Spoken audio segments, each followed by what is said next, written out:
Welcome to Sound Bites, a podcast series produced by the National Psoriasis Foundation, the nation's leading organization for individuals living with psoriasis and psoriatic arthritis, and healthcare providers who treat psoriatic disease. In each episode, an expert will share insights about treating psoriatic disease or research leading to a greater understanding of the disease. If you like what you hear today, please subscribe to our podcast and join us every month at Sound Bites for more insights on understanding, managing, and thriving with psoriasis and psoriatic arthritis. This episode is accredited for 0.25 AMA PRA Category 1 CME credits. To claim credit, please complete the survey in the link provided in the episode notes. In accordance with the requirements of the Standards for Commercial Support of the Accreditation Council for Continuing Medical Education, each instructor and member of the planning committee has been asked to disclose any relevant financial relationships with commercial interests. My name is Corinne Pettit, and today we're celebrating our one-year anniversary with one of our initial speakers, Dr. Ronald Prusik, who's a dermatologist and medical director of the Washington Dermatology Center in Rockville and Frederick, Maryland, which specializes in the treatment of psoriasis. Dr. Prusik is a former NPF medical board member conducting research around diet modification. He published a paper in Practical Dermatology titled Diet and Inflammation in Dermatology, which summarizes findings from a number of studies about the potential impact of dietary changes on the reduction of inflammation, some of which you'll learn about today as we discuss lifestyle changes as it relates to psoriatic disease. Before we begin, you can find a link to the disclosures for Dr. Prusik with the podcast descriptions for episode number 52 at psoriasis.org/podcast. The Planning Committee has disclosed that they have no relevant financial relationships with any commercial interests. You can also find a link to Dr. Prusik's paper in the episode notes. Well, welcome, Dr. Prusik. Thank you so much for joining our anniversary episode. It's nice to have you back. So last February, the American Academy of Dermatology and National Psoriasis Foundation launched the first of 6 guidelines around the management and treatment of psoriasis. One of the guidelines brought awareness and attention to comorbidities associated with psoriasis. So briefly, what are some of the related health conditions associated with psoriasis that healthcare providers should be aware of, and how important is lifestyle choices in the development of such health conditions? Well, I think we need to really talk to our patients about the fact that people with moderate severe psoriasis have a systemic inflammatory disease with many different comorbidities. Many of these comorbidities do respond to health and lifestyle changes such as weight reduction, avoid smoking, reducing alcohol exposure, and an anti-inflammatory diet. So I think this is a good part of overall treating our patients, and I think many of our patients do appreciate this information, as we're often the first ones to tell them that, yes, you are overweight and it does impact your health. It does increase inflammation, and a lot of times I tell patients that they have a higher risk of heart attack and stroke, and they never heard this before. Other health problems that they can have are metabolic syndrome, fatty liver disease, depression, inflammatory bowel disease, and there are quite a few other comorbidities that we have to monitor for in our patients. So I think that really should be our goal to try to talk to our patients. Now, not all of our patients are going to be on board with this, and that's fine. But if you do have some success stories, it'll keep you going and keep you motivated to try to convey the message. And I always try to do that. And I have some really great success stories, and it keeps me motivated to keep trying to talk to patients about health and lifestyle in addition to treating their disease, skin disease, topically or with biologics. So why is smoking and alcohol use called out in the comorbidities guidelines? What's the evidence to support such attention? We know that smokers have a higher risk of having psoriasis, and the heavier they smoke, the more frequently they smoke, the more likely they have a risk for psoriasis and even severe psoriasis. We know certainly for pustular psoriasis of the hand and feet, it's very common for patients to be smokers. But for plaque psoriasis, it's not quite as clear. We know that patients that smoke have more reactive oxygen species, and that's damaging to the immune system. and it puts a stress on the antioxidants in cells. It uses up the antioxidants, predominantly glutathione is depleted with smoking, and that affects your immune system. Also, what smoking can do is it can affect the dendritic cells and some of the other immune cells to produce inflammatory cytokines as well.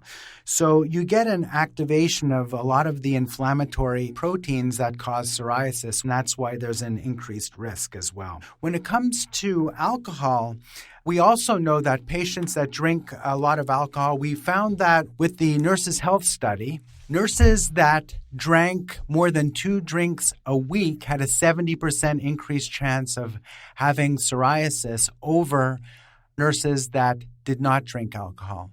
Also, it was found that nurses that drank more than 5 non-light beers a week had a 2-fold increased chance of eventually developing psoriasis over time. It's not clear why that is. It could be because when you drink non-light beer, you might develop abdominal obesity, which is pro-inflammatory as part of the metabolic syndrome. Perhaps there's more gluten exposure. There might be also some micro or macronutrient deficiencies like low vitamin D, low riboflavin, low vitamin C and A, which all can cause some abnormalities to the immune system. But it really hasn't been worked out yet exactly what the cause of alcohol and the connection between alcohol and psoriasis is. We just know that there's a higher risk of developing psoriasis and having worse psoriasis over time in people who drink frequent alcohol exposure. So given the impact, is it correct to assume that smoking and alcohol use impacts treatment choices? I'd say that people who smoke and drink alcohol, they're usually going to have more severe psoriasis, and they might have more difficult to treat psoriasis. So I'd say that that might impact the fact that you might need more aggressive treatments. Generally speaking, we look at all the comorbidities and decide if a patient has psoriasis but also psoriatic arthritis. We might pick one treatment over another. If patients have psoriasis and inflammatory bowel disease, we might pick one biologic over another biologic. So generally looking at comorbidities will help us guide our treatment options. How do you approach the topic of lifestyle changes with your patients? This can be a really sensitive topic to discuss depending on what changes are needed, especially if someone isn't ready to hear that kind of message. I usually talk about the known triggers for psoriasis. So we talk about stress, smoking, infections, and then I also throw in the fact that if you're overweight, this will also trigger psoriasis and make psoriasis harder to treat. And so that's kind of how I bring up the topic. I'll talk a little bit about weight loss and exercise and a little bit about an anti-inflammatory diet. If patients are interested in that, they'll let me know and they'll say, well, where do I find out about it? I give them a handout. If they're not interested, we just move on, and I might bring it up on their next visit. Obviously, it's easier to talk about these things as you develop a relationship with your patients, so it doesn't all have to be done on the first visit.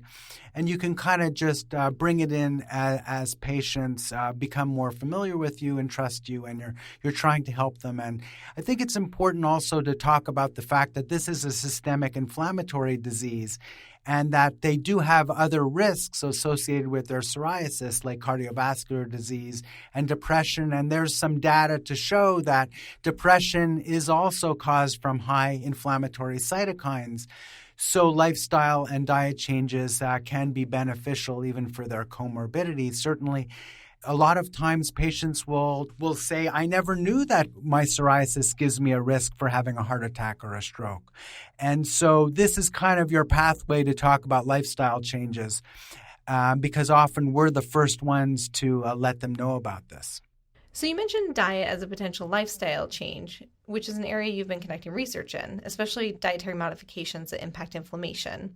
What's the connection between diet, inflammation, and the development of immune-mediated diseases such as psoriasis? Can you cite specific studies that support your findings? I'd like to start by saying that in my article in Practical Dermatology that was published in May of 2019, I have references that you can look up for more specific details. Generally speaking, we have data to show that patients who have abdominal obesity have more inflammatory cytokines. They have elevated leptin, resistin, TNF-alpha, interleukin-6, and decrease in adiponectin, which is an insulin sensitizer. So we try to tell our patients that having central obesity and central fat, those fat cells are different from the fat cells in their arms and legs, and it acts like an endocrine organ, and you can get more inflammation from this. So part of the diet and lifestyle changes are really to reduce that central obesity that people have in metabolic syndrome. Other things that we know are advanced glycation end products. So we commonly would measure hemoglobin A1C in diabetics, which is an AGE, an advanced glycation end product.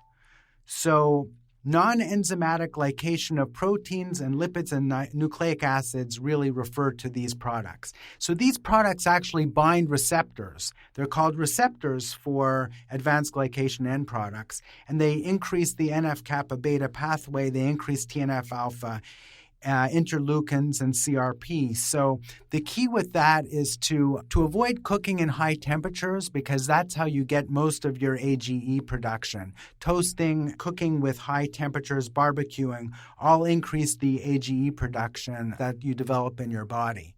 So that's an important part of your diet. Now, what you can do to reduce your AGEs is to poach your food or steam them, cook at low temperatures. You can cook with vinegar or lemon. That reduces AGE production. You also can cook your food with antioxidants.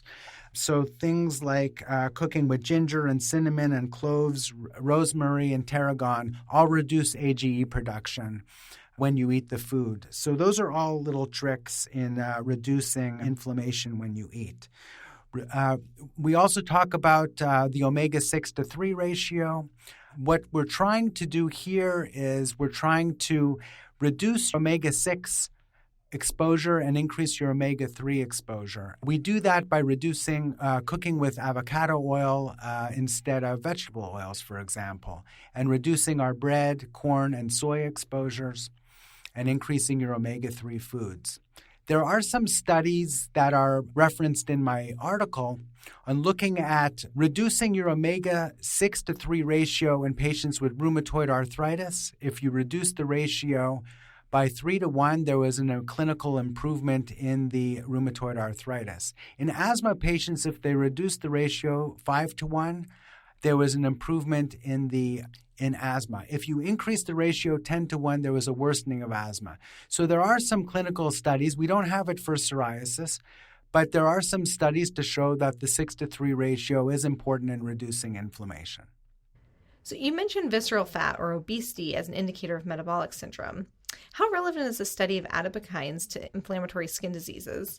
Well, we've been able to show that the adipokines that are produced in metabolic syndrome do increase inflammatory cytokines. Leptin, adiponectin is reduced, and elevated TNF-alpha and interleukin-6 and elevated CRP. Also, the adipokines can increase hepatokines, which can make you more predisposed to fatty liver disease as well.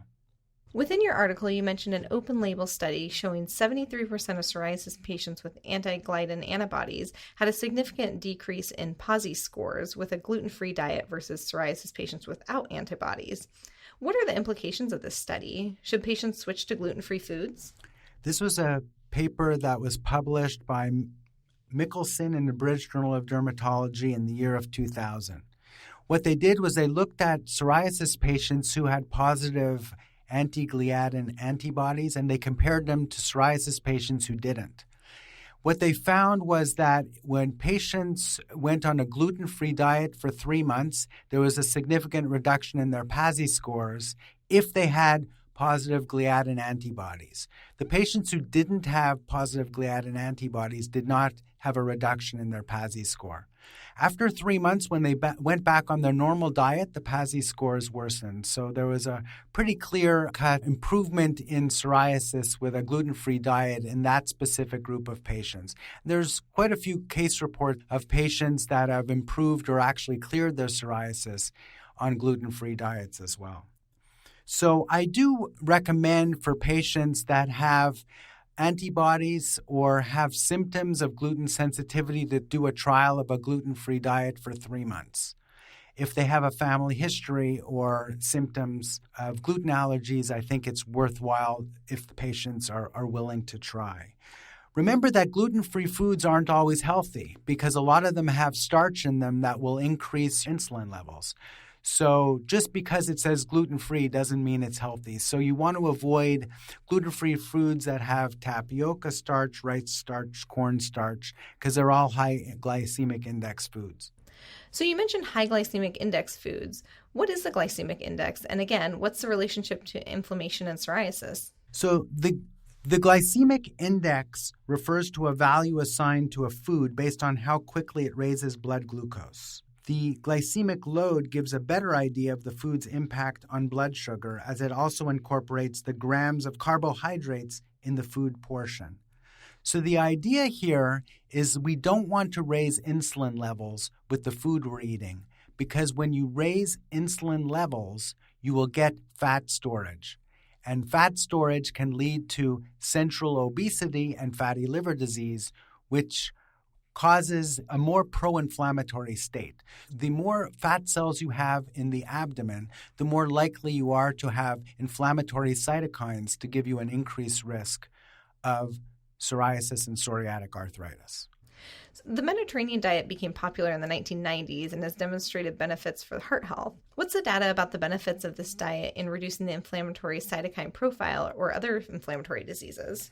There's an article that was published by Esposito and JAMA in the year 2004. It was a large randomized controlled study in Italy. They compared the Mediterranean diet, rich in omega-3 foods, to a low-fat diet. What they found over 3 years is that the patients who went on a Mediterranean diet had a significant reduction in weight, they had reduced insulin sensitivity, and had reduced inflammatory cytokine profile. So I think that a Mediterranean diet would benefit our patients with psoriasis and psoriatic arthritis. So we've spoken so much about diet, we can't forget to mention the impact of physical activity has on improving health. What's your overall recommendations to providers who are trying to encourage their patients to be active? I think exercise is a very important part of good health. Exercise can improve inflammatory cytokines, it can reduce depression, it can reduce cardiovascular risk factors. And so I think exercising for at least 30 minutes a day is very helpful. There's a YouTube called 23.5 Hours. That's a 9-minute YouTube, and it really goes through all the health benefits of doing something physically active for 30 minutes a day. We also have data on patients who have fatty liver disease. And fatty liver disease can respond to exercise 3 or 4 times a week by reducing liver fat and reducing the progression to NASH, the more severe form of fatty liver disease. One other thing that they found in Nurses' Health Study is that nurses that ran for 100 minutes a week, they had a 25% reduced chance of developing psoriasis over time. So that also gives you an idea of how important exercise is in preventing psoriasis in people who are genetically predisposed. So what final comments would you like to share with our healthcare providers about the impact of lifestyle choices, and what can they do to help foster behavioral changes? Well, I'd say that just make sure that you explain to the patients that they have an inflammatory systemic disease and that it will benefit them to reduce weight, avoid alcohol exposure, stop smoking, and to exercise, try to do something physically active for 30 minutes a day. I think that the patients will appreciate the fact that you're treating them holistically and not just focusing on them as having a skin rash, because this is a systemic inflammatory disease. And I think a lot of patients will benefit from health and lifestyle changes. Thank you, Dr. Prusik, for providing a very informative episode. The information you shared about the impact of lifestyle change on the development of inflammatory diseases really is fascinating. I look forward to hearing more about your research and the impact of diet. For more information about comorbidities guidelines, visit www.aad.org/practice center/quality www.ncbi.org/clinical-guidelines/psoriasis. Additional guidelines will be featured in upcoming episodes of Soundbites. Please join us again for another inspiring podcast. You can find this or all future episodes of Soundbites on Apple Podcasts, Spotify, Google Play, and the National Psoriasis Foundation webpage. To learn more about this topic or others, please visit psoriasis.org or contact us with your questions or comments by email at podcast@psoriasis.org.